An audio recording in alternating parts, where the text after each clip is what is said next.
2075 మానవజాతి అంతరిక్షాన్ని విజ్ఞానంతో ఎక్కేసింది. కానీ ఓ రోజు అనుకోని అతిథి ఓ అంతరిక్ష నౌక దగ్గర ప్రత్యక్షమయ్యాడు.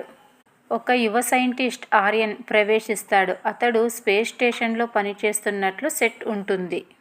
ఆర్యన్ డైరీలో రాస్తూ, ఇవాళ 2075 జూన్ 18 స్పేస్ స్టేషన్ వ్యూహాలో నేనొక్కడినే ఉన్నాను. కానీ నిన్న రాత్రి ఓ విచిత్రమైన శబ్దం వినిపించింది.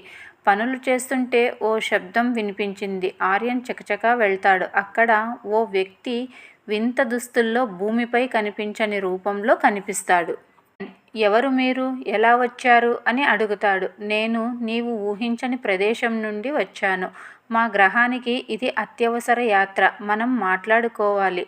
మీరు భూమి గ్రహం మీద నుంచి రాలేదు కదా అని అడిగాడు ఆర్యన్. కాదు, మా గ్రహం పేరు జేనోస్. మేము శాంతికాములు. కానీ మా గ్రహంపై ఓ భయంకరమైన సమస్య. మీ శాస్త్రవేత్తల సహాయం కావాలి. అతిథి పర్సనల్ హోలోగ్రామ్ ద్వారా తన గ్రహాన్ని, వారి పరిస్థితిని చూపిస్తాడు. ఆర్యన్ ఆలోచిస్తూ, ఇది ఓ ట్రాప్ కావచ్చునేమో, కానీ నిజంగానే సహాయం కావాలనిపిస్తుంది. ఆర్యన్ భూమికి మిషన్ కమాండ్కు మెసేజ్ పంపుతాడు. వారి అప్రూవల్ కోసం వేచి ఉంటాడు. అతిథి పర్సనల్ హోలోగ్రామ్ ద్వారా తన గ్రహాన్ని, వారి పరిస్థితిని చూపిస్తాడు. ఆర్యన్ ఆలోచిస్తూ, ఇది ఓ ట్రాప్ కావచ్చునేమో, కానీ నిజంగానే సహాయం కావాలనిపిస్తుంది. ఆర్యన్ భూమికి మిషన్ కమాండ్కు మెసేజ్ పంపుతాడు. వారి అప్రూవల్ కోసం వేచి ఉంటాడు. Mission command voice over. Aryan, ఇది ఓ అరుదైన అవకాశం. జాగ్రత్తగా ముందుకు సాగు. మేము డేటాను విశ్లేషిస్తున్నాం.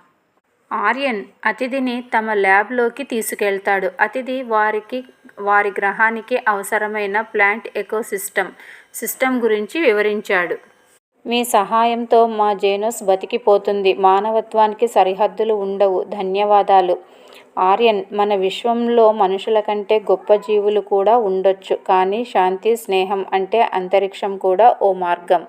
ఆర్యన్ గమ్యం చూసుకుంటాడు. అతిథి తన స్పేస్ క్రాఫ్ట్లో తిరిగి వెళ్తాడు.